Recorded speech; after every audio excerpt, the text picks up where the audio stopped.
तो हम आज पढ़ने वाले न्यूरियलिज्म। तो न्यूरियलिज्म जो है कि ये कहती है कि स्टेट के लिए हमेशा पावर इम्पोर्टेंट है, वो इंटरनेशनल लेवल पर पावर देखती है हमेशा।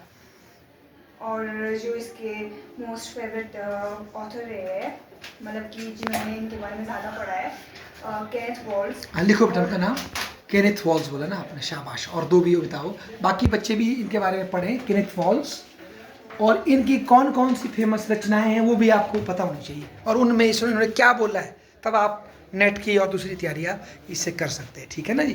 और इनकी एक फेमस बुक भी रही है, बोलो शाबाश। Theory of international politics 1979। शाबाश। Theory of international politics 1979। Theory of international politics 1979। वैसे मेरे ख्याल से इनकी काफ़ी किताबें हैं। चलो ये बिटिया ने हमें एक बताई, आपको पता होनी चाहिए उनकी थीम्स क्या है, कौन पहले लिखी कौन बाद में लिखी, इस तरह से तैयारी होती है एग्जाम में। ठीक है, 1979। शाबाश बेटा, आगे बोलो। गुड। तो इनके जो ये सब डिवाइड किया है दूसरे में, डिफेंसिव रियलिज्म और ऑफेंसिव रियलिज्म। अच्छा, मतलब न्यू रियलिज्म को दो भागों में डिवाइड किया गया है, डिफेंसिव एंड ऑफेंसिव। बहुत बढ़िया, शाबाश। तो जो ऑफेंसिव न्यू रियलिज्म है, हाँ, ये ऑलवेज कहती है कि पावर चाहिए। अच्छा। States always want more power because the international system is anarchic, no world government। क्योंकि इंटरनेशनल लेवल पे कोई वर्ल्ड गवर्नमेंट नहीं है, तो सब जितना ज़्यादा हो सके उतना पावर गेन करना चाहते हैं। और इनका गोल क्या है? मोस्ट पावरफुल स्टेट बनना चाहते हैं। गुड। और एक लॉजिक भी है कि the best way to ensure survival is to maximise power and dominate others before they dominate you. कि वो आपको डोमिनेट करे इससे पहले आप उनको डोमिनेट कर लो। और इनके जो स्कॉलर रहे हैं वो जॉन मेरशाइमर रहे हैं, मॉडर्न थ्योरिस्ट है। लिखो बेटा इसका नाम यार, आजकल इनके वीडियो भी आ रहे हैं, भेजूंगा आपको, पर इंग्लिश में बोलते हैं, सॉरी, पर सुन सकते हैं आप, समझ सकते हैं। जॉन मेरशाइमर, हाँ उनका नाम है जॉन मेरशाइमर, स्कॉलर जो है। हाँ, जॉन पहला नाम है उनका, आगे मेरशाइमर, जॉन मेरशाइमर, एम से चलता है, MEA। मतलब ये एक तरह से इनके पूर्वज जर्मनी से गए होंगे कभी, ये नाम जर्मन है राष्ट्र वाला ना, जॉन मेरशाइमर। अभी भी है, मैं भेजूंगा आपको, चश्मा लगाते बुजुर्ग। तो देखो क्या बात बोली, ये तो पूरी तरह से कौटिल्य से मिल रहा है।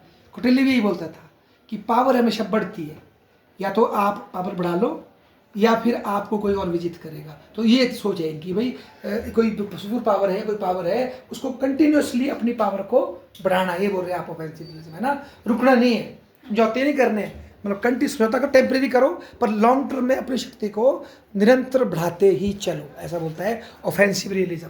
अच्छा, डिफेंसिव बोलो शायद। और इसका एग्जांपल है कि Nazi Germany trying to dominate Europe. अच्छा। और the US seeking global influence after world war second. Good.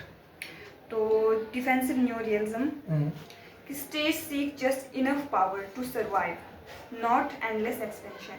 वो जस्ट सर्वाइव करने के लिए थोड़ा पावर चाहते हैं, वो मतलब कि पूरा का पूरा पावर नहीं चाहते कि हमें वर्ल्ड में सबसे ज़्यादा पावरफुल बनना है। वो जस्ट चाहते हैं कि इनफ हम सर्वाइव कर जाए, उतना वो पावर चाहते हैं। शाबाश। मतलब डिफेंसिव रियलिज्म बता रहे हैं मैडम कि स्टेट पावर चाहते हैं, पर क्यों चाहते हैं? ताकि वो सुरक्षित रह सके।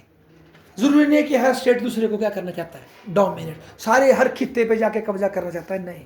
उनका यह कि कोई मेरे को ना छेड़े, कम से कम मेरी जो जरूरत है उसमें कोई हस्तक्षेप ना करे, उतना ही चाहता है। तो देखो दो फर्क है, डिफेंसिव एंड ऑफेंसिव। शाबाश।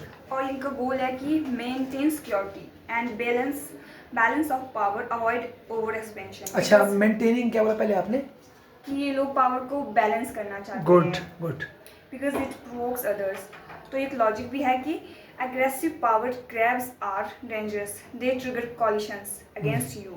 अच्छा। और इनके स्कॉलर भी केनेथ वॉल्स। लिखो नाम लिखो, ये खुद ही है। अच्छा, इसका ये खुद एक केनेथ वॉल्स जो है, ये आपने बोला डिफेंसिव रियलिज्म का फादर है ना, मतलब इसको उसको सपोर्ट करता है। आगे मत बढ़ो, शाबाश।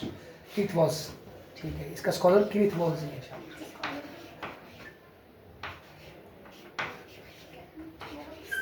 शाबाश। फादर ऑफ न्यू रियलिज्म भी कहा जाता है। हाँ, दोनों ही है ये ना, और ये खुद डिफेंसिव है बंदा, है ना। क्या आपने जो शुरू में जो कुछ इंग्लिश में लाइनें पढ़ी, फिर से पढ़ो, जब इसको बता रहे थे आप, इसी को बता रहे थे। हाँ, कि aggressive powers grabs are dangerous। नहीं, थोड़ा सा और पीछे, जब इसी को शुरू किया इंग्लिश में कुछ वाक्य बोले आपने, इसी को जब आपने डिफेंसिव, maintain security हाँ, and balance of रुको, power. मेंटेन सिक्योरिटी है ना। तो पहला काम है डिफेंसिव रियलिज्म का सिक्योरिटी मेंटेन करना, कि कोई हमको आके ना घेर दे, हमें कोई गलत अटैक कर दे, अपनी सिक्योरिटी रखनी है हमने। फॉर एग्जांपल ईरान आज परमाणु हथियार क्यों चाहता है? ताकि उसकी सेफ्टी रहे, उसका इराक ना बढ़े, जो इराक के साथ किया अमेरिका ने, बम मारा वहाँ जा करके, ख़त्म कर दिया उसको। तो वो अपनी बेसिक सिक्योरिटी चाहता है, मेंटेन सिक्योरिटी, दूसरे को डोमिनेट नहीं कि मेरे हथियार रखे तेरे को मारूंगा। हाँ, अगर आप मेरे पे अटैक करेंगे तो मेरे पास हथियार है, उस तरह चाहता है। तो मेंटेन सिक्योरिटी। दूसरा बोला आपने मेंटेन बैलेंस ऑफ पावर, लिखो वहाँ BOP, बेटा शाबाश बेटिया। BOP जो है रियलिज्म का एक इंस्ट्रूमेंट है, BOP पढ़ना इसके बारे में, बैलेंस ऑफ पावर। क्या होता है इसमें? इसमें हम जो आपके शत्रु होता है किसी देश का, उसके खिलाफ हम कमज़ोर होने से बचते हैं, ताकि जो झूला है हमारा शक्ति का, उसमें दोनों के पांव ज़मीन से ऊपर रहे, समझे ना आप? एक तरफ ना झुक जाए झूला, झुकेगा तो फिर वो हमें डोमिनेट करेगा। इसलिए हम, अगर हमारा वजन कम है तो उसके लिए, जैसे ईरान का वजन कम है अमेरिका के खिलाफ, तो ईरान क्या चाह रहा है? न्यूक्लियर वेपन इकट्ठे करना, ताकि बैलेंस जैसा हो जाए, वो बच जाए ईरान, समझ रहे हैं आप? तो ये होता है बैलेंस ऑफ पावर। या तो फिर कोई दोस्त बनाना, चाइना को दोस्त बनाना, किसी और को बनाना, ताकि उसकी पावर क्या हो जाए? कम। लक्ष्य क्या है? खुद को बचाना, दूसरे को खत्म करना नहीं, खुद को बचाना।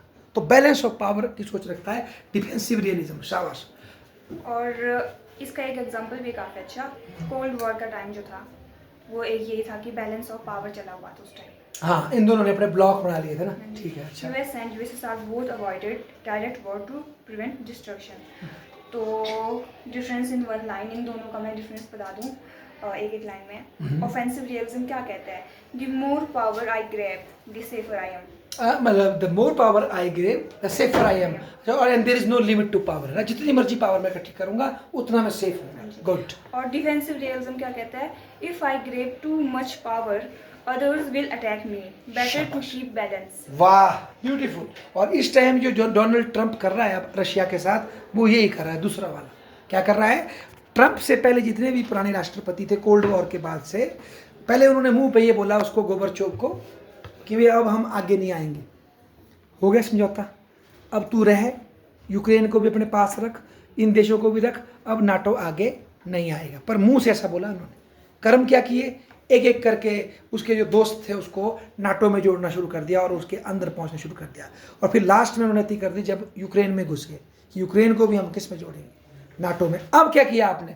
मोर पावर गेन करने के चक्कर में, जो आप बोल रहे हैं ज़्यादा लालच होने के चक्कर में, अमेरिका ने क्या कर दिया, और इन वेस्टर्न कंट्रीज़ ने रशिया के लास्ट जो उसकी अति थी, जो उसकी सब्र था, वहाँ डाल दिया उन्होंने। और फिर क्या हुई?